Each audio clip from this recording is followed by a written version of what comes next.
Let's build again with Python. This project will be a spam detector. You'll be able to give it some input text and it will be able to classify it into spam or ham, which is just another name for not spam. Let's get to doing some natural language processing. What's natural language processing? Well, it's a field of AI.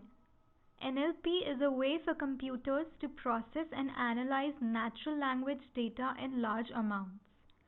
This is tough considering all the nuances in intent, the ambiguity of human languages, and the presence of colloquialism and homonyms.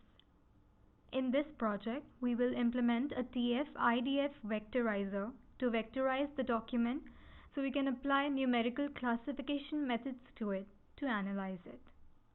TF is the term frequency, a measure of how often the term appears in a document. This is its frequency in the document divided by the total number of terms in the document. IDF is the inverse document frequency. This is log of the total number of documents to the number of documents with the term. This is to offset the TF-IDF value, so extremely common words like the and to may not affect the results. We'll also use an SVM classifier. Support vector machines are supervised learning models with associated learning algorithms that analyze data used for classification and regression analysis. We'll use this to classify the messages. We need scikit-learn for this project. This is a free machine learning library for Python. What we'll do here can be divided into 3 clear steps. Perform case normalization on the text. We could also perform other kinds of normalization, like stemming and removing stop words, but just case normalization will do for this spam detector. Then we'll train a TF-IDF vectorizer. We talked about this a while ago. And then we'll run an SVM classifier on the text to analyze. We'll create a virtual environment for this one as well. Open the command prompt and get to the desktop. Let's call the virtual environment spam detector. Move to its directory and activate the virtual environment. Now that we're in, let's begin. Have a look at the project directory structure. Inside lib, we have site packages.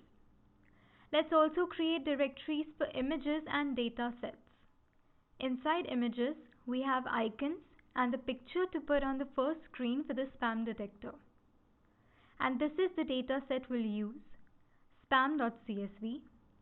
This is the SMS spam collection data set and has 5574 text messages written in colloquial English. 87% of these are ham and 13% are spam. Now let's begin with the code. This is the check spam module. This imports pandas and some functions and modules from sklearn, which is how we call scikit-learn when working with Python. Using pandas, we read our dataset. Let's also rename the columns v1 and v2 to analysis and message. Now let's define a function normalize that takes in a message and converts it to lowercase before returning it. We'll apply this function to the data frame. Now let's split the data into training and testing sets using only 10% of it for the testing. Create a TF-IDF vectorizer and train it. Then run an SVM classifier. We could also build a confusion matrix here, but we've already tested the classifier. This one gives us about 15% false negatives and absolutely no false positives. And this function checksum vectorizes our custom messages and runs the SVM classifier to predict whether it's spam or ham. On to the GUI. This is the spam detector module. It imports stuff from tkinter and pill and the function checkspam from the checkspam module. We have a top window with configured size, title, icon, and a background color. Put the spam detector image on this window using a label and a button to open a new window where we can carry out the classification. Let's also put a help button at the top right of the screen. This will open a new top-level window giving information about the project. Also, we use the compound parameter to pack these two things into one button, an image and some text. So when we click this button, it takes us to the Show Help function. This creates a top-level window, then packs labels onto it for the questions and answers for what is spam and what is the spam detector. And clicking this new button takes us to the New Test function. This creates a new top-level window and slaps on a label stating type in a message to check. We've also added a text widget for the user to put the message in. By default, we make it display put your message here. Keep this text selected and keep the focus on this widget. So if the user begins typing, it automatically replaces this line. We also make a call to the Show Test button function.